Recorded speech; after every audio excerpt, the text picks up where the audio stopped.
साथी जिंदाबाद जिंदाबाद जिंदाबाद, आवाज दो आवाज दो।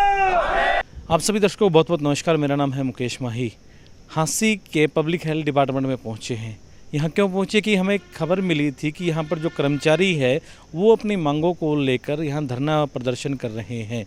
क्या कुछ डिमांड्स हैं, उनकी क्या मांगे हैं, कर्मचारियों से भी बात करेंगे कि किस प्रकार की जो मांगे जो है वो डिपार्टमेंट्स के सामने रखी जा रही है, और कोशिश करेंगे कि जो डिपार्टमेंट्स के जो भी आला जो अफसर हैं उनसे भी हम पूछेंगे कि जो कर्मचारियों के द्वारा जो मांगे रखी जा रही है उन पर उनका क्या कहना है। वीडियो के अंत तक बने रहें, क्योंकि जो कर्मचारी है वो कहीं ना कहीं जब अपनी ड्यूटी छोड़कर धरना प्रदर्शन कर रहा है तो उस वक्त जो उनकी मांगे हैं उन कहीं ना कहीं वाजिब होगी। कितनी वाजिब है, चलिए उनसे पूछते हैं और डिटेल से पूरी जानकारी लेते हैं। हरियाणा पब्लिक हेल्थ कर्मचारी संघ जिंदाबाद, मजदूर संघ जिंदाबाद जिंदाबाद,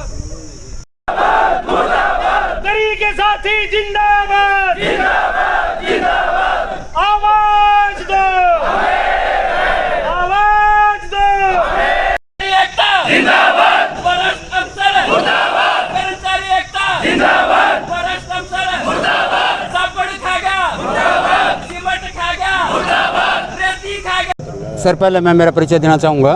मैं चांदराम सेल, प्रांतीय अध्यक्ष, हरियाणा पब्लिक हेल्थ कर्मचारी संघ से। सर, ये आसी हमारी जो शाखा है इसकी करीब 1 साल से मांगे लंबित पड़ी हैं, और मांगे कई तो ऐसी हैं कि जिसमें एक्शन साहिबा का कुछ भी नहीं जाना। सबसे पहले तो कौशल रोजगार निगम के जो कर्मचारी हैं जो कौशल से पहले लगे हुए थे उन साथियों का अनुभव अपडेट करवाना है। जबकि हमारे हिसार परिमंडल के अंदर 4 डिवीज़न आते हैं, उनमें से एक हांसी है, और 3 जो मंडल हैं उनके अंदर हमारे साथियों ने ये मान कर चलिए कि आप 95% उनका जो एक्सपीरियंस था वो अपडेट करवा दिया है। और यहाँ एक्शन साहिबा इतने मतलब हठ धर्मिता पड़ी हुई हैं कि टाल मटोल करके न जाने इनके दिमाग में के तो घुस रहा है के चाह रही हैं, जबकि इन्हें कुछ नहीं करना, ना इनकी कोई जिम्मेवारी है, इन्हें सिर्फ एक क्लिक करना है। जिम्मेवारी है उस कर्मचारी की है, सेल्फ डिक्लेरेशन दे रहा है, जिम्मेवारी दे रहा है, वो कर्मचारी दे रहा है, इनके ऊपर कुछ भी नहीं आना है। नंबर 2 पर इनकी जो सेफ्टी काउंसिल की चीज़ें हैं, जैसे हेलमेट है, गमबूट है, सेफ्टी किट है, उनकी पेमेंट में आनाकानी कर रही है। बार बार संगठन मिलता है, नहीं आज करेंगे कल करेंगे, आज करेंगे कल करेंगे। संगठन बार बार इससे मिलता रहता है। पहली बात तो टाइम ही नहीं दे पाती संगठन को, ये संगठन को संगठन नहीं समझ रही। और मैं स्टेट के तरफ से पूरा मीडिया के माध्यम से इसको अवगत करना चाहूँगा कि अगर ये अपनी अठधर्मिता बढ़ी हुई ना, चाहे यहाँ ये धरना साल भर चलो, हर डिमांड को हम यहाँ मौका पे लेंगे। और सबसे बड़ा हवाला ये है कि कौशल रोजगार निगम से पहले मान के चलोगे करीब 20 लाख के करीब का EPF का गबन है। तो उसमें सर ठेकेदारों की मिली भगती के कारण हमारे साथियों ने, हमने खुद भी स्टेट कमेटी ने भी करनाल और रोहतक के अंदर जो EPF कार्यालय है वहाँ पता किया है। वहाँ अधिकारी वर्ग ने बताया कि आपका जो EPF है हमारे पास पहुँचा नहीं है, जमा कहाँ से होगा। ये इन अधिकारियों की मिली भगती के कारण ठेकेदार प्लस ये अधिकारी जो मौजूदा रहे हैं उस टाइम में वो उसका गबन करके अपनी जेबां भर के SHO सिटी हांसी ने रिपोर्ट मांगी, भाई जो डिटेल है वह डिटेल दो। इस एक्शन साहिबा को मेरे ख्याल से 10 बार मिली है, वह डिटेल आप बनवा कर दे दोगे ताकि वो आगे कार्रवाई कर लें। लेकिन वो ठेकेदार हैं वो इसको इससे मिले हुए हैं, इसको भी कमीशन देंगे, कमीशन खोरी का चक्कर में डिटेल नहीं दे रही, इसे कुछ भी नहीं करना, इसके घर से कुछ नहीं जाना। लेकिन एक मजदूर का पैसा एक ठेकेदार एक बड़ी फर्म हजम कर रही है, तो इसके लिए संगठन कभी भी बर्दाश्त नहीं करेगा किसी भी कीमत पे।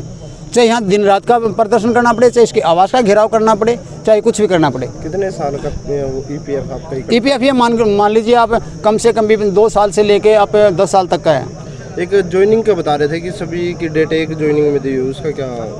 सर वही बता रहे हैं, क्यों कौशल रोजगार निगम में 2021 में इम्प्लीमेंट हुआ था। उससे पहले जो सभी का जो साथी 15 साल से लगा हुआ था उसका भी 2021 से कर दिया, और 2 साथी 2021 में उसका भी किसे कर दिया। उसमें लॉस तो जो साथी हमारे पुराने लगे हुए थे उनको काफ़ी लॉस है। उसके साथ ही जो साथी पंप ऑपरेटर का काम करें, पंप चालक का काम करें या टेक्निकल काम करें, फिटर प्लम्बर इलेक्ट्रिशियन आदि का काम करे हैं, उन सभी को बेलदारी इन्होंने बना दिया। काम तो वो ले रहे थानेदार का, बना रखे हैं सारे हौलदार। ये आपकी धरना यहीं चलेगा, स्टेट लेवल पर ही चलेगा? नहीं, धरना यहीं चलेगा।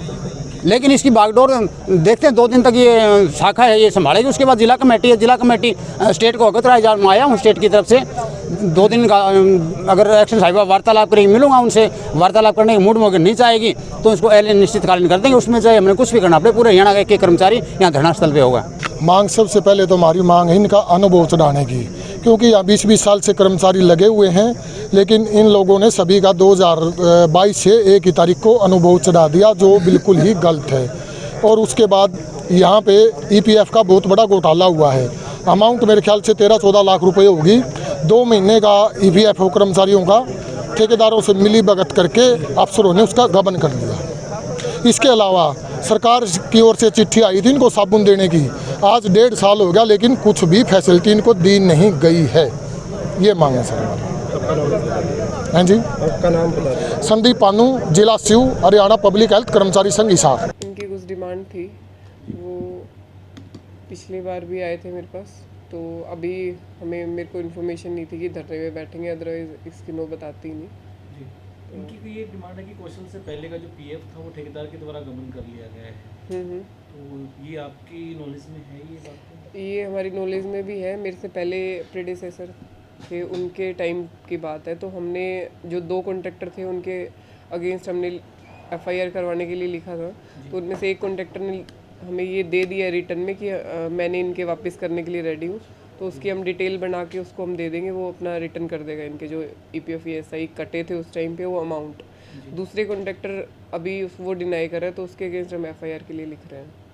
उन्होंने ये भी कहा कि पहले भी आपसे कई जो मीटिंग्स हैं वो हो चुकी हैं, उनका कोई नतीजा नहीं, उसके लिए हमने लिखा हुआ है पहले से ही एफआईआर के लिए, तो वो मैं अभी परस्यू कर लूँगी उसको। क्योंकि ये साबुन का भी कोई ये बता रहे कि जो साबुन जो कर्मचारियों को दिया जाता है 2023 के बाद का जो लेटर था वो भी अभी तक प्रोवाइड नहीं किया। साबुन का ये है कि सब डिवीजन वाइज हर दिवाली के टाइम दी जाती है, मतलब 1 साल बाद दी जाती है। दिवाली को इनको दी थी अभी लास्ट टाइम, तो अब अगर ये इनकी ये डिमांड है कि अभी दो, तो हम फिर 6 मंथ, वैसे 1 साल में एक बार दे देते हैं इकट्ठा ही, तो अभी 2 दिन के अंदर में 6 मंथ्स के अंदर ही, मतलब 6 मंथ हो गए हैं अभी जो जिनकी हमने नहीं दी है, तो अभी प्रोवाइड करवा देंगे 2 दिन के अंदर। इन कर्मचारियों को अब दोबारा बातचीत के लिए भी बुला रहे हैं? हाँ, कल आएंगे 11 बजे, कल का टाइम दिया है। तो जैसा भी जो एक्शन मैडम कंचन ने बताया कि जो कर्मचारी की जो डिमांड है वो उनकी नॉलेज में है और जल्दी ही वो कर्मचारियों को भी बातचीत के लिए बुला रहे हैं, और जो भी पीएफ वगैरह के जो गबन की जो बातें आई हैं उन ठेकेदारों के खिलाफ भी जो है एफआईआर, और यानी कि जो मूल जो है इन सभी बातचीत का कि जल्दी ही कर्मचारियों की इन मांगों का समाधान कर लिया जाएगा। आप क्या मानते हैं, हमें कमेंट के माध्यम से बताएं कि जो कर्मचारियों की जो मांगे हैं कितनी वाजिब आपको लगी, और आला अफसरों के द्वारा जो बातचीत कही गई उसके बारे में आप क्या मानते हैं, हमें कमेंट के माध्यम से ज़रूर बताएं। मेरा नाम है मुकेश माही, सिटी फर्स्ट न्यूज़ आप देख रहे थे। मेरा कैमरामैन सहयोगी राम सोलंकी के साथ